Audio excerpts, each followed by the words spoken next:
Hello, কে? Detective পার্থবাবু আছেন? হ্যাঁ, আছে।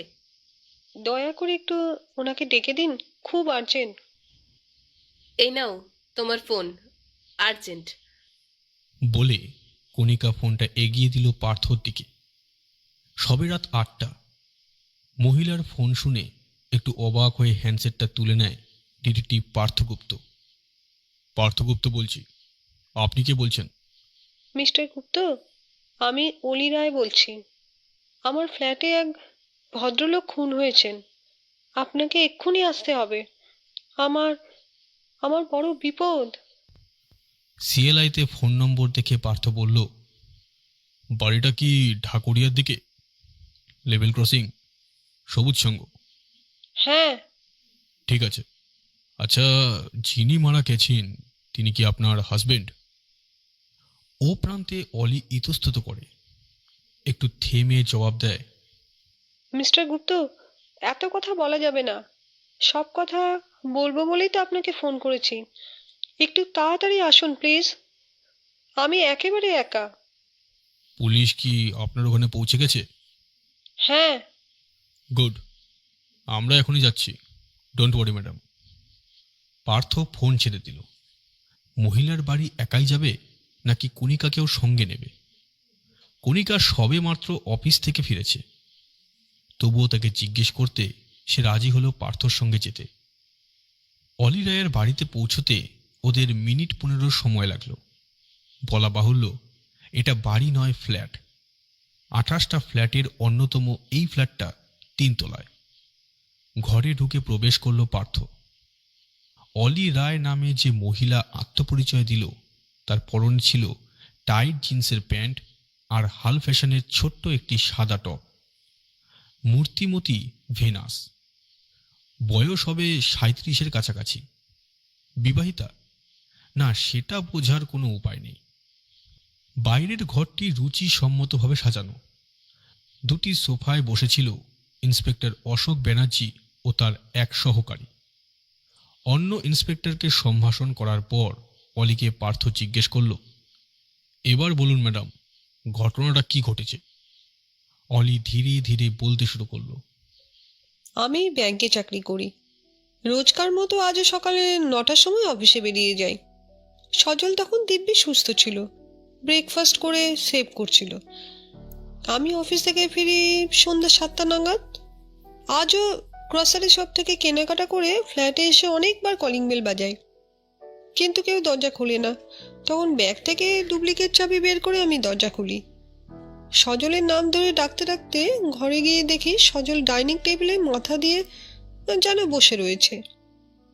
শরীরে হাত দিয়ে দেখি শরীর একেবারে ঠান্ডা হয়ে গিয়েছে। ডাকতেও সাড়া দিচ্ছে না দেখে তখনই থানায় এবং ডাক্তারকে ফোন করি। সঙ্গে সঙ্গে ডাক্তারবাবু আসেন, পরীক্ষা করে বলেন পয়জনে সজলের মৃত্যু হয়েছে এই দুপুর 2টো নাগাদ। কিন্তু উনি ডেথ সার্টিফিকেট দিতে রাজি হননি। ইন্সপেক্টর বললেন আনন্যাচারাল ডেথ, পোস্টমর্টম হবে। অলির মুখের কথা কেড়ে নিয়ে দারোগা অম্লান বদনে বলে উঠলেন, দুটোই তো আপনাদের টিফিন টাইম, তাই না? এমনও তো হতে পারে সেই সময় আপনি এসে সজলবাবুকে বিষ খাইয়ে আবার চলে যান। একটুও বিচলিত না হয়ে অলি জবাব দেয়, আমি আজ সারাক্ষণই অফিসেই ছিলাম অফিসার। ডাউট হলে আপনি ব্রাঞ্চ ম্যানেজারকে ফোন করে জানতে পারেন। He is still in his office. ওর কোনো ফোন নাম্বার কি আপনাকে দেব? শিওর হয়ে নেবেন তাহলে। অশোক ব্যানার্জি চুপ করে যায়। পার্থ ভাবে অলি এই মৃত্যুতে বিচলিত হলেও তাকে মোটেই শোকাতুর বলে মনে হচ্ছে না। তাই সে এবার প্রশ্ন করে, সজল সামন্ত আর অলি রায়, আপনাদের মধ্যে রিলেশন, উনি কি আপনার হাজবেন্ড? এবার ইতস্তত করে অলি। একটু বুঝি বিব্রত বোধ করে এতগুলো অপরিচিত মানুষের সামনে। বলে, না, উনি আমার হাজবেন্ড নন। আমি divorcee, but we live in together. Hmm, আচ্ছা। রসের সন্ধান পেয়ে নড়েচড়ে বসে দারোগা। আপনারা কতদিন একসঙ্গে আছেন? প্রতিবেশীরা কেউ অবজেকশন দেয় না? এই লোকালিটিটা তো ভালো বলেই জানি। অবজেকশনের কোনো প্রশ্নই নেই। Both of us were adult, is not it? অলি পাল্টা প্রশ্ন করে। ব্যাপারটা অন্যদিকে চলে যাচ্ছে দেখে পার্থ বলল, ম্যাডাম, আমারও অনেক প্রশ্ন আছে আপনার কাছে, কিন্তু তার আগে আমি ডেড বডিটা একবার দেখতে চাই। মিস্টার ব্যানার্জি, আপনি নিশ্চয়ই আপত্তি করবেন না? অবশ্যই না। পার্থ আর কণিকা বৈঠকখানা পেরিয়ে ডাইনিং স্পেসে গিয়ে ওরা দেখল ডাইনিং টেবিলের ওপর মাথা রেখে এক ভদ্রলোক কাত হয়ে যেন বসে আছে। তার হাত দুটো দুপাশে ঝুলছে। পার্থ লোকটির কাছে গিয়ে দেখল মুখ দিয়ে গ্যাজেলা বেরিয়ে শুকিয়ে গেছে। টেবিলের ওপর একটা খালি গ্লাস। পার্থ নিচু হয়ে দেখল টেবিলের তলায় কিছু যেন পড়ে আছে, তাতে মাছি ভন ভন করছে, অর্থাৎ লোকটি বমি করেছিল। পার্থ পকেট থেকে রুমাল বের করে টেবিলের গ্লাসটা আলোয় তুলে ধরল। না, খালি চোখে সেডিমেন্ট দেখা যাচ্ছে না। বাথরুমের দরজাটা ভেজানো ছিল, খুলতেই দুর্গন্ধ বের হলো। পার্থর অনুমান বাথরুমের মেঝেতেও বমির কণা ছড়িয়ে ছিটিয়েছিল। কণিকা নাকে রুমাল চাপা দিয়ে বলে উঠল, অলি, আপনি অফিস থেকে এসে টয়লেট গিয়েছিলেন? না, আমার ঘরের সঙ্গে অ্যাটাচ বাথ রয়েছে, আমি সেটাই ইউজ করি। বাকি দুটো ঘর ও রান্নাঘর ওরা ঘুরে ঘুরে দেখল, সবকিছুই যথাযথ রয়েছে। পার্থ বলল, ভদ্রলোক যদি সুইসাইড না করে থাকেন তাহলে তাকে মার্ডার করা হয়েছে ব্যক্তিগত আক্রোশে, তবে টাকার জন্য নয়। খুনি নিশ্চয়ই ভদ্রলোকের পরিচিত, না হলে উনি দরজা খুলতেন না। কিন্তু প্রশ্ন হলো, বিষটা দিল কিভাবে? মিস্টার গুপ্ত, বিষ হলো মেয়েদের অস্ত্র, আর সেক্ষেত্রে সন্দেহের তীর আপনার ক্লায়েন্টের দিকেই। এভিডেন্সও তাই বলছে। কিন্তু এখনো পর্যন্ত কি কোনো এভিডেন্স পেয়েছেন? আমার অ্যালিবাই সম্পর্কে কোনো ডাউট নেই। আমি বলছি আমার অ্যাবসেন্সে কেউ এসে খুন করে গিয়েছে। মিস্টার গুপ্ত, আপনি কি বলেন?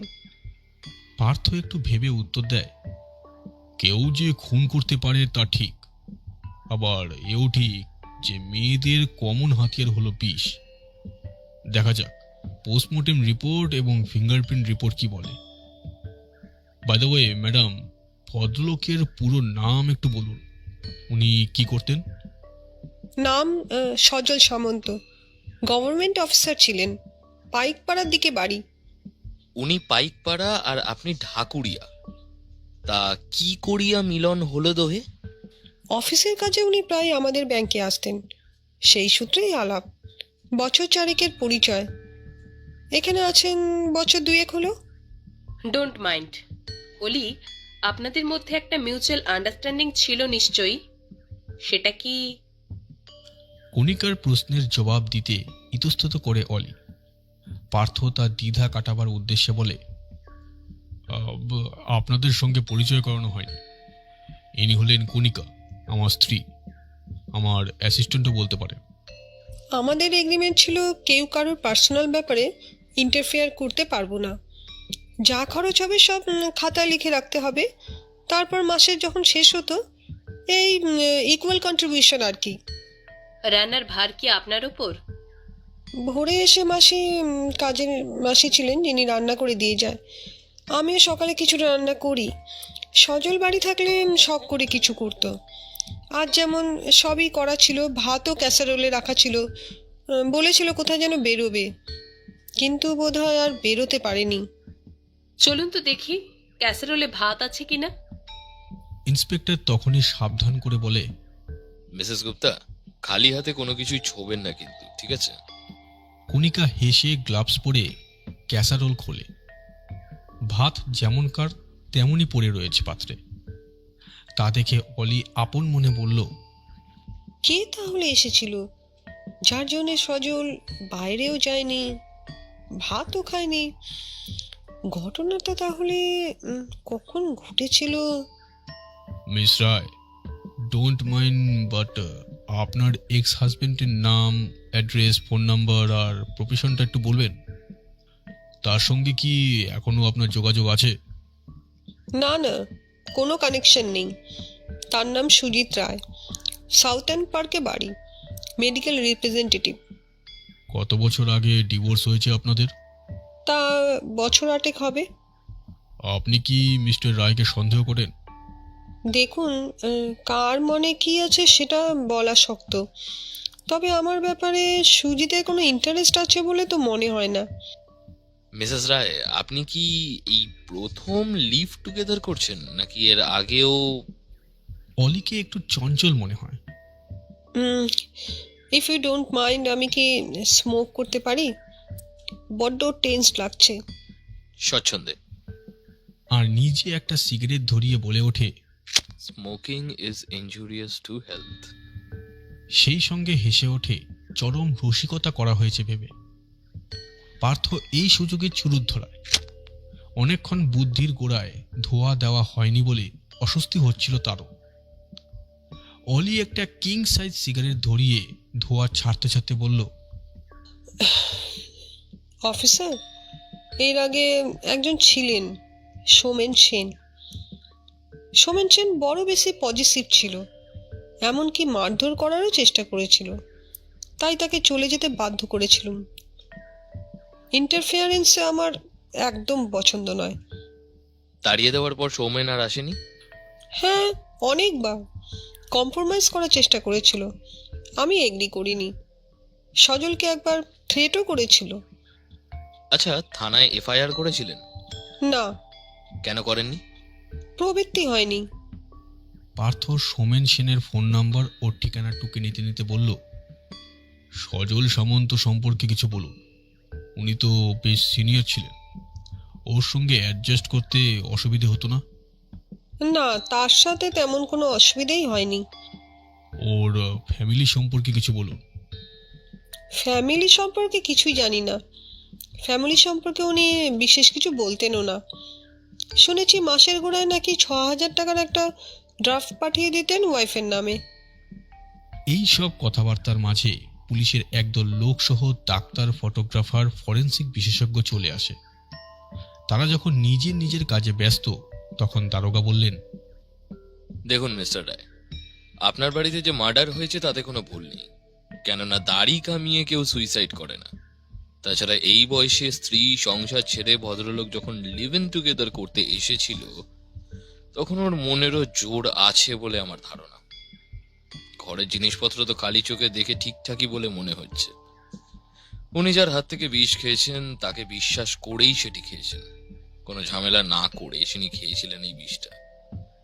এই বাড়িতে আপনি ছাড়া আর কাকে উনি বিশ্বাস করেন মিস্টার রায়? ওকে খুন করে আমার কি লাভ ইন্সপেক্টর? ওর সঙ্গে আমার জয়েন্ট অ্যাকাউন্টও নেই, ফিক্সড ডিপোজিটও নেই। লোকে তো খুন করে টাকার জন্যে, তাই না? ব্যাংকের চাকরির দৌলতে আমার তো কোনো কিছুর অভাব নেই। একটু ভেবে দেখুন অফিসার, আমি ডিটেকটিভ ডেকেছি, প্রয়োজনে বড় অ্যাডভোকেট নিয়োগ করব নিজেকে নির্দোষ প্রমাণ করতে। অফিসার, আপনি যা বললেন তার মধ্যে যথেষ্ট যুক্তি আছে। কোনো ঘনিষ্ঠ লোকের হাত থেকে না জেনে তিনি বিশ্বাস করে বিষ খেয়েছেন। তবে তিনি যে অলি রায় সেটা এই মুহূর্তে বলা মুশকিল। সেটা অন্য কেউ হতে পারে। অলি রায়ের কোনো মোটিভ নেই এবং উনি সেই সময় ব্যাংকে ছিলেন, যা আমরা আগামীকাল ব্যাংকে গেলেই শিওর হতে পারব। অবশ্য এখনো সেটা আমরা ব্রাঞ্চ ম্যানেজারকে ফোন করে জেনে নিতে পারি, তাই না? ফরেন্সিক টিম যখন ফিঙ্গারপ্রিন্ট নিতে ব্যস্ত, তখন কণিকা হঠাৎ বলে ওঠে, অলি, দেখুন তো খামের মতো কি যেন পড়ে রয়েছে ওখানে। না না, হাত দেবেন না, পুলিশকে দেখতে বলুন। ডাইনিং স্পেসের জানলার কাছে একটা সাদা বড় খাম পড়েছিল, যার ভেতরটা শূন্য। তার মানে ভেতরের জিনিস কেউ নিয়ে গেছে। পার্থর মনে হলো ওটা সম্ভবত গ্রিটিংস কার্ডের খাম। পার্থ বলল, এই খামটা সকালে কি আপনি দেখেছিলেন? না। দেখেননি? কিন্তু মজা দেখুন, এতে কোনো নাম ধাম লেখা নেই। হাতের লেখা দেখে যদি চিনে ফেলা যায় তাই। আরও দেখুন, কোনো পোস্টমার্ক নেই, কুরিয়ারের ছাপও নেই। তার মানে কেউ এসেছিল, আউটসাইডার। আচ্ছা, আজ কি সজলবাবুর জন্মদিন ছিল? অলি মাথা নাড়ে। পার্থ আবার পুরনো কথাটা ভাবে। ঘনিষ্ঠ কেউ যে জড়িত এই বিষয়ে তাতে কোনো সন্দেহ নেই। মিস রায়, আমরা আপনাদের দুটো ঘরই সার্চ করব। দুটো ঘরে আলমারি খুলে দিন, দেখা যাক ওখান থেকে কোনো ক্লু পাওয়া যায় কিনা। সজলের আলমারি খুলে চেক ও পাসবই পাওয়া গেল অনেক কাগজের মধ্যে। পাসবইতে দেখা গেল সেটি জয়েন্ট অ্যাকাউন্ট শিপ্রা সামন্তর সঙ্গে। ব্যালেন্সে রয়েছে 16,400 টাকা। নর্থ অ্যাভিনিউর ঠিকানা রয়েছে। পার্থ শিপ্রা সামন্তর ঠিকানা নিতে ভোলে না। ঠিকানা পেয়ে দারোগা ব্যস্ত হয়ে ওঠে। সহকারীকে নির্দেশ দেয় ওই ঠিকানায় খবর পাঠানোর জন্য থানার মাধ্যমে। ফিঙ্গারপ্রিন্টের কাজ শেষ হলে অশোক বলল, ইনভেস্টিগেশন শেষ হওয়া না পর্যন্ত আমরা সজল বাবুর ঘর সিল করে দিচ্ছি।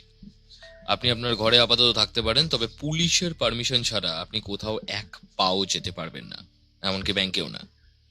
আমরা কাল আর্লি আওয়ার্সে এখানে আসব, তারপর আপনাকে সঙ্গে নিয়ে ব্যাংকে যাব। ওকে? এরপর দারোগা পাশের 3টি ফ্ল্যাটের বাসিন্দাকে ডেকে পাঠালো এক এক করে। 3টি ফ্ল্যাটের পুরুষরাই সেদিন দুপুরে অফিস ছিল। 3টি ফ্ল্যাটের 3 মহিলাই একে একে পুলিশের সামনে উপস্থিত হয়। তাদের সাক্ষ্য থেকে জানা গেল তারা অলির ফ্ল্যাটে সন্দেহজনকভাবে কাউকে ঢুকতে বা বের হতে দেখেনি। কোনো ঝগড়াঝাটি বা মারামারির শব্দও তারা শুনতে পায়নি। অফিস থেকে ফিরে সেদিন অলি উদ্ভ্রান্তের মতো তাদের প্রত্যেকের ফ্ল্যাটে গিয়ে এই দুর্ঘটনার কথা জানিয়ে তাদের সাহায্য চেয়েছিল। হতাশ হয়ে হুঙ্কার ছাড়ে দারোগা। সে আশা করেছিল প্রতিবেশীরা এই ব্যাপারে বিশেষভাবে আলোকপাত করবে। দারোগা বলল, এখানকার কেয়ারটেকারকে ডাকুন, তার স্টেটমেন্টটা খুবই জরুরি। অতঃপর গণেশ থাপা নামে পৌর কেয়ারটেকার ঘরে আসে। সে পুলিশ দেখে নার্ভাস হয় না। বাহাদুরজি, খেয়াল করে দেখুন তো, আজ সকাল অথবা দুপুরের দিকে কোনো অচেনা লোক এই ফ্ল্যাটে এসেছিল কিনা, ভেবে বলুন। স্যার, আমি তো সবসময় নজর রাখতে পারি না, তবে আজ সকালে ধরুন 11টার পরে একটা ছেলে এসে আমার কাছে জানতে চেয়েছিল অলি রায়ের ফ্ল্যাটটা কোথায়। দিদি বাড়ি নেই শুনে সে চলে গিয়েছিল, ভেতরে ঢোকেনি। স্ট্রেঞ্জ। আলী রায়ের কথা জিজ্ঞেস করেছিল, সজল সামন্তের কথা নয়। বাইরের লোকও তাহলে এই কেসে জড়িয়ে থাকতে পারে। এখন আর কেসটা খুব সহজ বলে মনে হচ্ছে না আমার। জানি না এরপর মিস রায় টার্গেট হবেন কিনা। শুনুন, আজকে রাতের জন্য আপনারা ফ্ল্যাটের বাইরে 2জন পুলিশ গার্ড থাকবে। আপনি বাড়ির বাইরে একদম বেরোবেন না। আমরা কাল সকালে আসছি, ঠিক আছে? পার্থ অলিদের নোট বই খুঁটিয়ে খুঁটিয়ে পড়ছিল। সে এবার বলে উঠল, নোট বই পড়ে দেখছি আপনাদের হার্ড ডিস্ক সফট ডিস্ক সবই চলতো। ফ্রিজটা একটু চেক করে দেখবেন ওগুলো সব ঠিক জায়গায় আছে কিনা, পরিমাণও ঠিক আছে কিনা। মানে সকালে উনি কিছু খেয়েছেন কিনা তার একটা আন্দাজ চাইছি। যদিও পিএম রিপোর্টে সবই থাকবে, তবুও। অলি ফ্রিজ খোলে। ওর পাশে গিয়ে দাঁড়ায় কণিকা। বেশিরভাগই মদের বোতল। অলি একের পর এক বোতলগুলো দেখতে দেখতে সবিস্ময়ে বলে ওঠে, কোল্ড ড্রিঙ্কসের 1.5 লিটারের বোতলটা তো কাল রাতে ভর্তি ছিল, এতটা খালি হলো কি করে? তবে কি সকালে সজল কোল্ড ড্রিঙ্কস দিয়ে মদ খেয়েছিল? কোল্ড ড্রিঙ্কস খেতে ভালোবাসতো তো ঠিকই, কিন্তু সকালে তো মদ খেত না। ইন্সপেক্টর ও পার্থ পরস্পরের মুখের দিকে তাকায়। আমার একটা প্রশ্ন আছে, উনি কি নিয়মিত ওষুধ খেতেন? হ্যাঁ, রোজই ব্রেকফাস্টের পর ওষুধ খেতে দেখেছি। শুধু ওষুধগুলো টেবিলের উপরে রাখা থাকে। পুলিশের ডাক্তার তখনও সেখানে উপস্থিত ছিল। ডাক্তার এগিয়ে গিয়ে ওষুধগুলো দেখার পর বলল, একটা প্রেশারের ট্যাবলেট, একটা হার্টের ওষুধ, দুটোরই একটা করে স্ট্রিপ রয়েছে। পেপার ওয়ে চাপা দেওয়া প্রেসক্রিপশনও খুঁজে পায় ডাক্তার। ওদের কথাবার্তার মধ্যেই এই বাড়িতে প্রথম কান্নার রোল উঠল। আর তার কিছুক্ষণের মধ্যেই এসে উপস্থিত হল সজল সামন্তর পরিবার, স্ত্রী, পুত্র, কন্যা। থানা থেকে খবর পেয়ে তারা ছুটে এসেছে। স্ত্রী শিপ্রা ফ্ল্যাটে ঢুকেই সজল সামন্তর মৃতদেহের উপর আছড়ে পড়ে কাঁদতে কাঁদতে বলল, ওগো, তুমি আমাদের ভাসিয়ে দিয়ে কোথায় চলে গেলে গো? আমরা কি এমন অপরাধ করেছিলাম যে আমাদের সঙ্গে থাকতেও পর্যন্ত পারলে না? শিপ্রার বুক ফাটা হাহাকারে ঘরের বাতাবরণ মুহূর্তে ভারী হয়ে উঠল। মেয়ে রাখি সামন্ত এতক্ষণ পাথরের মতো স্থির হয়ে দাঁড়িয়েছিল।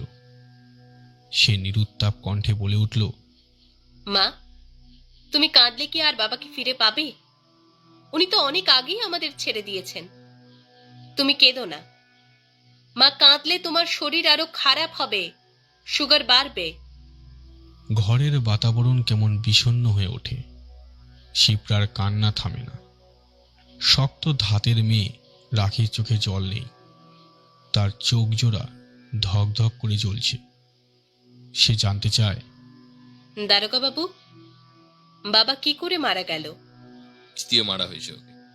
আপনারা আমাদের এত লেটে জানালেন কেন? আলী রায় ব্যাংক থেকে ফিরে থানায় ফোন করেন। আমরা সঙ্গে সঙ্গে ছুটে এসেছি, কিন্তু অনেক পরে আপনাদের অ্যাড্রেস খুঁজে পাই আপনার বাবার ব্যাংকের পাসবই থেকে, আর তখনই থানার মাধ্যমে জানিয়েছি আপনাদের। অশোকের কথা শেষ হতে না হতেই বাঘিনীর মতো রাখি ঝাঁপিয়ে পড়ল অলি রায়ের ওপর। অপ্রস্তুত অলি প্রতিরোধের কোনো সুযোগই পেল না। রাখি অলির গালটা টিপে ধরে বলল, এই শয়তানিটার জন্যই আমার বাবা মরল। এই খুন করেছে আমার বাবাকে। রাখি এমন শক্ত করে অলিকে ধরেছিল যে সে নিজেকে মুক্ত করতে পারছিল না। অলির চোখ মুখ রক্তাক্ত হয়ে ওঠে। দুই মহিলার কলহে নাক গলাতে ইতস্তত করে অমন দুধে পুলিশ অফিসাররাও। বাধ্য হয়ে কণিকা পেছন থেকে জাপটে ধরে রাখিকে আর অলিকে মুক্ত করে। তারপর বলে, রাখি, আপনি ভুল করছেন। উনি ব্যাংকের অফিসার, তখন ব্যাংকেই ছিলেন। দেয়ালে ঠেস দিয়ে শ্বাস নেয় অলি। রাগে ফুঁসতে ফুঁসতে রাখি বলে ওঠে কণ্ঠে বিষ ঠেলে, ব্যাংকের অফিসার না ছাই, ওটা একটা হোর, আর এই বাড়িটা একটা ব্রথেল। রাখি, মুখ সামলে কথা বলবেন, নইলে খুব খারাপ হয়ে যাবে। আর কি খারাপ করবেন আপনি? যা খারাপ হবার তা তো করেই দিয়েছেন। আমরা পথের ভিখিরি হয়ে গেলাম। রাখি শেষের দিকে কেঁদে ফেলে। কিছু পরে পার্থ জানতে চায়, মিস সামন্ত, আপনারা কি এই ফ্ল্যাটটা চিনতেন? আপনারা এখানে এলেন কি করে? এই প্রশ্নের জবাব তখনই দেয় না রাখি। রাগ প্রশমিত হলে সে বলে ওঠে, পুলিশ যখন বাড়িতে খবর দেয় তখনই ডিরেকশন দিয়েছিল, লেভেল ক্রসিং বলে দিয়েছিল। বাবার সঙ্গে আমাদের কোনো সম্পর্কই ছিল না। ব্যাংকের ড্রাফটটা প্রতি মাসে জমা পড়লে বুঝতাম বাবা বেঁচে আছে। মিস সামন্ত, আপনি কি করেন? চাকরি করি। কোথায়? ডায়াগনস্টিক সেন্টারে। প্যাথোলজিস্ট না রিসেপশনিস্ট? এবারের প্রশ্নটা পার্থর। প্যাথোলজিস্ট। আপনার ভাই কি করে? এত সব প্রশ্ন করছেন কেন? এখন কি এসব কথা বলার সময়? পিন্টু বিকমে ভর্তি হয়েছে। এবার হঠাৎই যেন সবার চোখ এসে পড়ে পল্টুর ওপর। প্যান্টের সঙ্গে টি শার্ট পরা এক কৈশোর উত্তীর্ণ যুবকের দিকে তাকায় সকলে। কণিকার মনটা সহানুভূতিতে আর্দ্র হয়ে ওঠে এই ছেলেটির জন্যে। পার্থ জানতে চায়, মিস সামন্ত, আপনার বাবা যখন আপনাদের সঙ্গে থাকতেন তখনও কি ওর হার্টের ট্রাবল ছিল? হ্যাঁ ছিল, তখনও ওষুধ খেতেন, বেশ স্বাস্থ্য সচেতন ছিলেন। আজ কি আপনার বাবার জন্মদিন? পার্থর এই অপ্রত্যাশিত প্রশ্নে হকচকিয়ে যায় রাখি। কিছুক্ষণ সে কথা বলতে ভুলে যায়। তারপর বলে ওঠে, আজ কত তারিখ? কে বলেছে আপনাকে? হ্যাঁ? পার্থ ও অশোক একে অপরের মুখের দিকে তাকায়। অর্থপূর্ণ তাদের সেই চাহনি। শিপ্রা আবার ডুকরে কেঁদে ওঠে। নিজের বাড়ি থাকতে কেউ কি পরের বাড়িতে এসে মরে? গভীর রাতে বাড়ি ফিরে কণিকা প্রশ্ন করে, পার্থ, কি বুঝলে?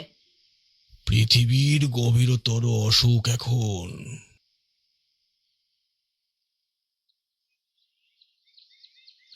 পরদিন সকালে ইন্সপেক্টর অশোক থানা থেকে এসে অলিকে নিয়ে ব্যাংকে যায়। সঙ্গে পার্থগুপ্তও ছিল। অলিকে বাইরে রেখে দারোগা ব্যাংকের সিনিয়র ম্যানেজারের কাছে জানতে চায়, আলী কি গতকাল সারাদিন ব্যাংকে ছিল, অন্যত্র কোথাও যায়নি? আমার পারমিশন ছাড়া কোনো অফিসারেরই বের হতে পারে না। স্টাফ এতই কম যে স্টাফদের কাজও অফিসারদেরই ম্যানেজ করতে হয়। না, অলি রয় 10টা থেকে 6টা পর্যন্ত এখানেই ছিলেন, আমি শিওর। অলিকে থানায় নিয়ে গিয়ে অশোক আরও এক দফা প্রশ্ন করে ঘণ্টাখানেক ধরে, কিন্তু নতুন কোনো তথ্য পাওয়া যায় না। অলিকে বাড়িতে পৌঁছে দিলেও তাকে বাড়ির বাইরে যাওয়ার অনুমতি দেওয়া হয় না পুলিশের তরফ থেকে। পার্থ এরপর খুঁজে খুঁজে একসময় সজল সামন্তর অফিসে পৌঁছায়। সরকারি অফিসে অবসরপ্রাপ্ত কোনো অফিসারের খোঁজ খবর সংগ্রহ করা বড়ই দুরূহ ব্যাপার। অনেক টেবিল ঘুরতে ঘুরতে সে যখন হাল ছেড়ে দেবে ভাবছে, তখন পেনশন সেকশনের বড়বাবু পান চিবোতে চিবোতে হঠাৎ বলে বসে, আলুপথ সামন্তের খোঁজ করছেন?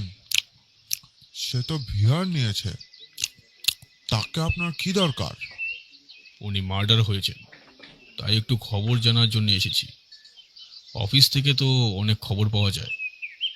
বড়বাবু প্রথমটা ঘাবড়ে গেলেও পরিচয় জেনে পার্থর সঙ্গে সহযোগিতা করে।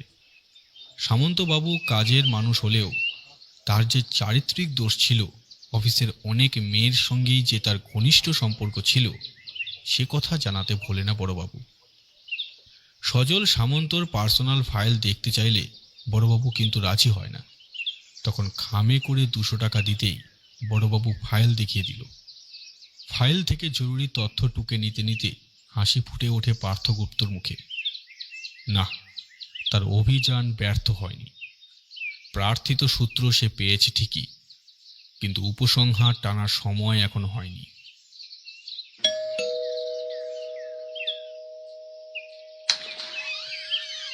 পরদিন সকালে পার্থ কণিকাকে নিয়ে অলির প্রাক্তন স্বামী সুজিত রায়ের বাড়ি উপস্থিত হলো। সুজিত দরজা খুলতে পার্থ তার কার্ড দেখিয়ে বলল, আমরা একটা ইনভেস্টিগেশনের ব্যাপারে এসেছি, ভেতরে আসতে পারি? হ্যাঁ, আসুন। পার্থ ও কণিকা চেয়ারে বসতে না বসতে সুজিত রায় বলে ওঠে, কিসের ইনভেস্টিগেশন? পার্থ ঘটনাটা সবিস্তারে বলার পর সুজিত ঝাঁপিয়ে ওঠে, আমার ডিভোর্সি ওয়াইফের বাড়িতে মার্ডার হয়েছে, আপনি আমার কাছে এসেছেন কেন? আমি এর মধ্যে আসছি কি করে?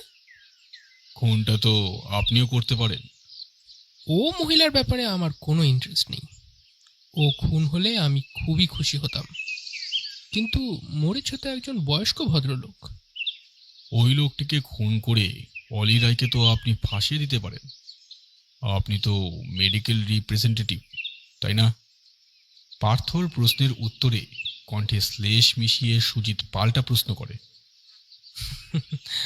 পয়জনের ব্যাপারটা আমি ভালোই জানবো, তাই বিষ দেওয়াটা আমার পক্ষে খুবই সহজ, তাই না মিস্টার শার্লক হোমস? মিস্টার রায়, পরশু সকাল 11টা থেকে দুপুর 2টো পর্যন্ত আপনি কোথায় ছিলেন? ডায়েরি দেখে বলতে হবে, তবে অলি রায়ের ফ্ল্যাটে যাইনি এটুকু বলতে পারি। ইনফ্যাক্ট ওর ফ্ল্যাটটা আমি চিনি না। ডিভোর্সের পরে ফ্ল্যাট কিনেছে ও, আমার মাকে ফোন করে জানিয়েছিল, তখনই শুনেছি। পরশু কোথায় ছিলেন বললেন না তো? যদি না বলি তবে কি করবেন? অ্যারেস্ট করুন, তাই করুন। মিস্টার রায়, পুলিশের লিস্টে প্রথমেই আপনার নাম আছে ভুলে যাবেন না। যে কোনো দিনই পুলিশ আসতে পারে আপনার বাড়িতে। পুলিশের কথা শুনে সুজিতের উদ্ধত ভাব চলে যায়। নরম সুরে সে বলে, দিনের মধ্যে সারাক্ষণই রাস্তায় থাকি, কখন কোথায় ছিলাম সঠিক বলতে পারবো না। তবে যেসব ডাক্তারের চেম্বার ভিজিট করেছিলাম সে নামগুলি আপনাকে বলতে পারি। কণিকার নাম ঠিকানা নোট করে নেয়। হঠাৎই সুজিত প্রশ্ন করে বসে, মিস্টার গুপ্ত, আপনাকে নিশ্চয়ই অলি রায় অ্যাপয়েন্ট করেছে। ওকে কি অ্যারেস্ট করা হয়েছে? পার্থ এই প্রশ্নের কোনো জবাব দেয় না। কণিকাকে নিয়ে বেরিয়ে আসে নিঃশব্দে। সোমেন সেন প্রাইভেট কোম্পানির এক্সিকিউটিভ। পার্থ গুপ্তকে সে তার অফিসে আসতে বলে টিফিন টাইমে। পার্থ একাই যায়। চেম্বারে ঢুকে বলে, মিস্টার সেন, অলি রায়ের খবরটা জানেন? পেপারে দেখেছি। কি ব্যাপার বলুন তো? আপনি আমার কাছে এসেছেন কেন? যেহেতু আপনি অলি রায়ের এক সময় পার্টনার ছিলেন তাই। কিন্তু ওই বয়সের লোকটাকে খুন করে আমার কি লাভ? ওই ব্যাপারটা আমার কাছে একটা দুঃস্বপ্ন, নাইটমেয়ার। আপনি বাড়িতে দেখা করতে রাজি হলেন না কেন? স্ক্যান্ডালের ভয়ে? সবে 6 মাস হলো বিয়ে করেছি। পুরনো কথা কেউ নতুন বউকে জানতে দেয়? তাছাড়া অলির ব্যাপারটা আমার কাছে অ্যাডভেঞ্চারের মতো ছিল।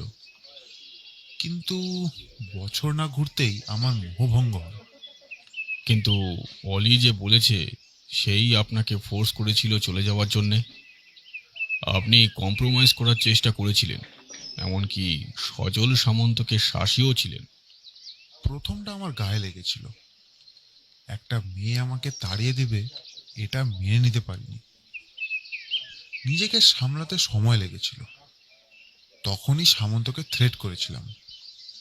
তারপর নিজেকে সামলে নিয়েছি। বুঝেছিলাম আমি পুরনো ভাবধারার মানুষ, তাই যত তাড়াতাড়ি সম্ভব বিয়ে করে নিয়েছি। সেদিন সকাল 11টা থেকে দুপুর 2টো পর্যন্ত আপনি কোথায় ছিলেন? অফিসে? না, সেমিনার অ্যাটেন্ড করতে গিয়েছিলাম। অফিসে ফিরেছি 5টার পর। সেমিনারে তো সারাক্ষণ না থাকলেও চলে। 1-1.5 ঘন্টার অ্যাবসেন্স কারণ নোটিশে আসবে বলে তো মনে হয় না। একটু খোঁজ নিলেই জানতে পারবেন আমি সত্যি বলছি কিনা। সামন্তকে মেরে এখন আমার কি লাভ? তাছাড়া যাকে আমি একবার হুমকি দিয়েছি সে নিশ্চয়ই আমাকে সহজে দরজা খুলে দেবে না। আর আমি ওর হাতে বিষের গ্লাস দিলাম আর সে হাসি মুখে ঢকঢক করে খেয়ে মরে গেল, সেটা কি হয় নাকি? সোমেন সেনের কথায় যে যুক্তি আছে সেটা পার্থ মনে মনে স্বীকার করে নেয় এবং আরও কথার পর সে সোমেনের অফিস থেকে চলে যায়। সুজিত রায় ও সোমেন সেনের বক্তব্যের যথার্থতা বিচার করতে আরও দিন 2 কেটে গেল। না, ওই দুজনের গতিবিধিতে সন্দেহজনক তেমন কিছু সে পেল না যাতে তাদের আসামির কাঠগড়ায় দাঁড় করানো যেতে পারে। ওদের তেমন কোনো মোটিভও নেই। তাহলে আততায়ী কে? জানতে হলে পোস্টমর্টেম রিপোর্টটা তার চাই। ফিঙ্গারপ্রিন্ট আর পোস্টমর্টেম রিপোর্টের জন্যে পার্থগুপ্ত থানায় গেল। দারোগা অশোক স্বভাবসিদ্ধ ভঙ্গিতে বলে উঠল, গোয়েন্দা মশাই, আমরা এখনই আপনার আলী রায়কে গ্রেপ্তার করতে চাই। সেই মার্ডারার, তাতে আর কোনো সন্দেহ নেই। কেন? পোস্টমর্টেম আর ফরেন্সিক রিপোর্ট কি পেয়ে গেছেন? পিএম রিপোর্টে সামন্ত শরীরে ভাইরক্সিন পাওয়া গেছে অতিরিক্ত মাত্রায়। উনি কার্ডিওক্সিন খেতেন রোজ 1টা করে। সেদিন ওকে 25-30টা ট্যাবলেট কোল্ড ড্রিঙ্কসের সঙ্গে খাওয়ানো হয়। আর এটা সম্ভব একমাত্র আলী রায়ের পক্ষেই। ফিঙ্গারপ্রিন্টও বেশিরভাগ আলী রায়েরই, শুধু সাদা খামটা বাদ দিয়ে। দেখুন, অলির কোনো মোটিভ নেই। সজলবাবুর হাত থেকে বাঁচতে হলে সে শুধু গেট আউট বললেই সজলকে চলে যেতে হতো, যেমন সে সোমেন সেনকে চলে যেতে বাধ্য করেছিল। সোমেন আমার কাছে তা কনফেন্সও করেছে। তাছাড়া ওষুধগুলোয় যে বিষক্রিয়া হতে পারে সেটা অলি নাও জানতে পারে। সব ওষুধই ওভারডোজে বিষের ক্রিয়া করে, এটা সব শিক্ষিত মানুষই জানে বলে আমার ধারণা, মিস্টার গুপ্ত। রাইট। অলি রায়ের এক্স হাজবেন্ড যে মেডিকেল ম্যান, ভুলে যাবেন না স্যার। তবে তার অ্যালিবাই পারফেক্ট, কোনো মোটিভও নেই। তাহলে হু ইজ কালপ্রিট, মিস্টার গুপ্ত? তিনি সকল সন্দেহের ঊর্ধ্বে। তিনি সজলের খুবই কাছের মানুষ। আপনার অরিজিনাল থিওরির সঙ্গে বেশ ম্যাচ করে যায়। হেয়ালি ছাড়ুন, নামটা বলুন। রাখি। সে একজন প্যাথোলজিস্ট। ওর সেন্টারে গিয়ে জেনেছি যে সেদিন ডিউটিতে সে যায়নি মায়ের অসুখের অছিলায়। অথচ সেদিন সে সকালে বাড়িতেও ছিল না। পিএম রিপোর্ট পেয়ে সব এখন আমার কাছে পরিষ্কার হয়ে এসেছে। হোয়াট? কি বলছেন আপনি? একটু পরিষ্কার করে বলুন তো। রাখি ওর বাবার অফিসে প্রায়ই যেত। ও কোনোভাবে অলির অ্যাড্রেস জোগাড় করেছিল, ওকে আইডেন্টিফাইও করেছিল ব্যাংকে গিয়ে। ঘটনার দিন পল্টুকে নিয়ে সে ওই ফ্ল্যাটে এসেছিল, নিজে ভেতরে না ঢুকে ভাইকে বাহাদুরের কাছে পাঠিয়েছিল। আমার প্রথম রাখিকে সন্দেহ হয় যখন ঘরের দুই মহিলার মধ্যে বেছে নিয়ে তাকে অলি রায়কে অ্যাটাক করতে দেখি। আমি ওদের পাড়ার বাড়িতে গিয়ে জিজ্ঞাসাবাদ করেছি ঠিকই, কিন্তু বাড়ি তো আর সার্চ করতে পারিনি। বাড়ি সার্চ করলে বাকি ক্লু পাওয়া যাবে বলেই আমার স্থির বিশ্বাস। পার্থর কথা শুনে দারোগা উত্তেজিত হয়ে ঘরের মধ্যে পায়চারি করতে থাকে। পার্থর যুক্তি তার মনে দাগ কাটে। ওপরওয়ালার অনুমতি নিয়ে দারোগা উত্তর কলকাতার দিকে রওনা হয় সন্ধেবেলায়। পার্থ ও কণিকা ওদের অনুসরণ করে।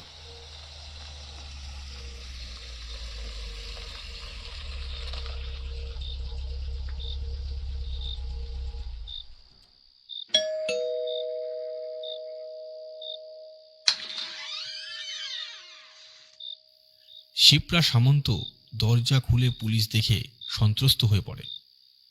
অশোক ব্যানার্জি ঘরে ঢুকে চেয়ারে ঝাঁকিয়ে বসে বলে ওঠে বিনা ভূমিকায়, মিসেস সামন্ত, আপনার ছেলেকে ডাকুন তো একবার, ওকে খুবই দরকার। আর আপনার মেয়ে এখনো ফেরেনি, তাই তো? পুলিশ দেখে দরজার আড়ালে পল্টু দাঁড়িয়েছিল। সে ভীরু পায়ে ঘরের ভেতরে এসে উপস্থিত হলো। তাকে উদ্দেশ্য করে কঠিন গলায় অশোক প্রশ্ন করল, সেদিন সকালে ঢাকুরিয়া ফ্ল্যাটে কেন গিয়েছিলে? পরের দিন ফ্ল্যাটের বাহাদুর থানায় এসে তোমাকে আইডেন্টিফাই করে গেছে, জানো? দিদির সঙ্গে গিয়েছিলে? কেন গেছিলে? দারোগার ভয়ঙ্কর মূর্তি দেখে কাঁপতে থাকে পল্টু। বলো কেন গেছিলে? আবার ধমক খেয়ে মাথা নিচু করে সে আমতা আমতা করে জবাব দেয়, দিদি চায়ের দোকানে ওয়েট করছিল। আমি বাহাদুরের কাছ থেকে অলি রায়ের ফ্ল্যাট নম্বর জেনে এলে আমাকে সেখানে বসতে বলে দিদি ভেতরে যায়, ফেরে অনেকক্ষণ পরে। পিন্টুর স্বীকারোক্তিতে খুশি হয়ে পার্থ বলে, স্যার, মিসেস সামন্তকে বলুন ওদের ওষুধ রাখার জায়গাটা দেখাতে। চলুন না ভেতরে গিয়ে দেখি। মিসেস সামন্ত, চলুন। পুলিশের কার্যকলাপে বিব্রত হয়ে পড়ে শিপ্রা। টেবিলের কোণে রাখা পলিথিনের সাদা একটা বাক্স দেখায় শিপ্রা। পার্থ তা থেকে একের পর এক ওষুধ নামায়। কতকগুলি 30 মনোসর বিট্রেটের কৌটো আর কার্ডিও স্কিনের 3টি স্ট্রিপ, যার মধ্যে দুটোয় ওষুধ নেই, তৃতীয়টিতে 5টা ওষুধ আছে। পার্থ জিজ্ঞেস করে, মিসেস সামন্ত, আপনি তো কার্ডিও স্কিন ট্যাবলেট খান না, তাহলে এই ওষুধগুলো এখানে কি করছে? আমি তো সরব্রিটেড খাই দিনে 2 বার, ওটা তো খাই না। ওই বলতে পারবে কেন ওগুলো কিনেছে। পার্থ অশোকের দিকে ঘুরে দাঁড়িয়ে বলে, এই সেই ওষুধ যার জন্য সজল সামন্তের মৃত্যু হয়েছে। এখানে কেউ ওষুধগুলো খায় না, অথচ একসঙ্গে 30টা কেনা হয়েছে, যার মধ্যে 5টা পড়ে রয়েছে। এগুলো আমাদের কাজে লাগবে, কিন্তু আরও একটা জিনিস আমার দরকার, গ্রিটিংস কার্ড। রাখি যেমন ওভার কনফিডেন্ট, তাতে আমার মনে হয় কার্ডটাও এখানেই পাবো। ও ভাবতে পারেনি আমরা পাড়ায় হানা দিতে পারি। অশোক আবার কঠিন গলায় বলে, এই পিন্টু, গ্রিটিংস কার্ডটা কোথায় রে? পিন্টু চুপ করে থাকে। দারোগা আবার ধমকায়, ভালোই ভালোই বলবি না থানায় নিয়ে গিয়ে উদ্যম মধ্যম দেবো, হ্যাঁ? পিন্টু ভয়ে কাঁপতে কাঁপতে বই খাতাপত্র সরিয়ে একটি নোট বইয়ের ভেতর থেকে কার্ডটা বের করে দেয়।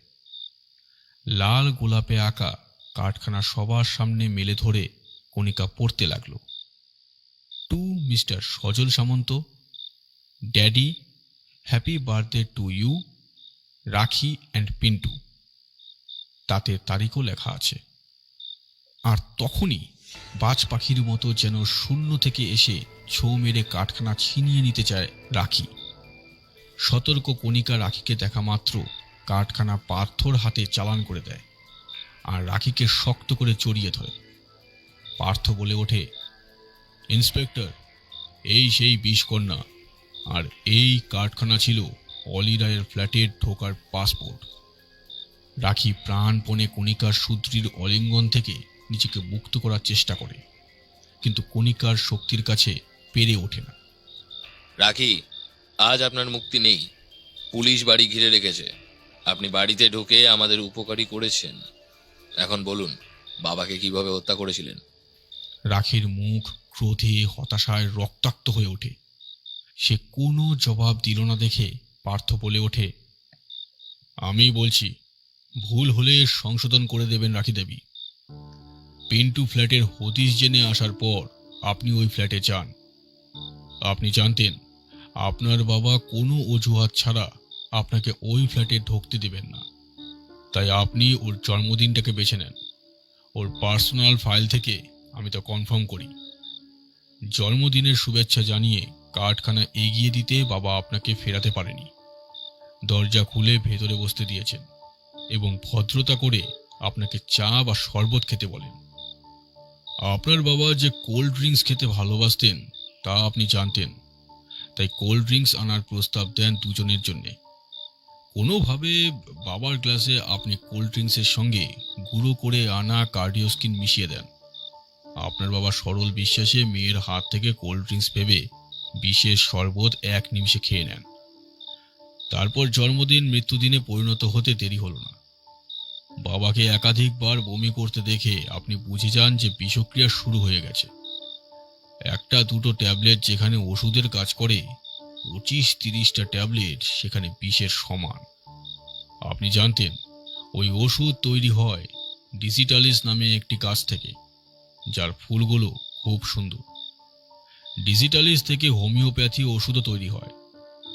আপনি কার্ডিওস্কিনকে বেছে নিয়েছিলেন যাতে এক ঢিলে 2টি পাখি মারা যায়, বাবার মৃত্যু আর অলির ফাঁসি। আপনি জানতেন পিএম রিপোর্টে কার্ডিওস্কিন পাওয়া যাবে আর পুলিশ অলিকে ধরবে। প্ল্যান আপনার ভালোই ছিল, কিন্তু সাদা খামটা ভুলে ফেলে রেখে এসেই বিপদ ডেকেছেন আপনি। তাছাড়া আপনার ওভার কনফিডেন্স। ভেবেছিলেন পুলিশ এ বাড়ি সার্চ করবে না, তাই ওষুধগুলো আর গ্রিটিংস কার্ড নষ্ট না করে বাড়িতেই রেখে দিয়েছেন যত্ন করে। এখন বলুন তো, বাবাকে খুন করলেন কেন? রাখির মুখ এখন কালো হয়ে গেছে। সে পুঞ্জীভূত ঘৃণা উজাড় করে দিয়ে বলে উঠল, বাবা হবার যোগ্যতা ওর ছিল না। যার এখন এই বয়সে বানপ্রস্থে যাবার কথা, সে অন্য একটি মেয়ের সাথে থাকতো। আমাদের জন্য ওর মনে কোনো চিন্তা ছিল না।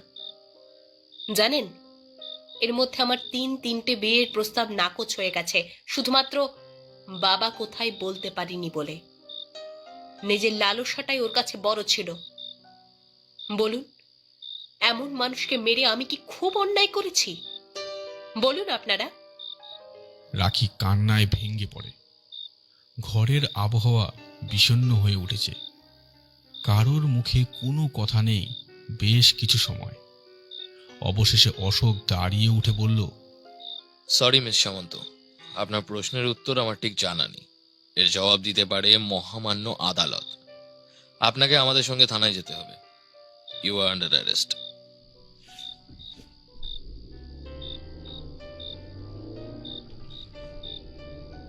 গাড়ি করে ফেরার পথে কণিকা বলল, ডিজিটালিস পাপিউরার মতো সুন্দর ফুলেও অত বিষ থাকে পার্থ? শুধু সুন্দর ফুলের মধ্যেই বিষ দেখলে? ফুলের মতো অমন নিষ্পাপ মেয়েটার বুকে যে কত জ্বালা, কত বিষ জমেছিল সেটা দেখতে পেলে না?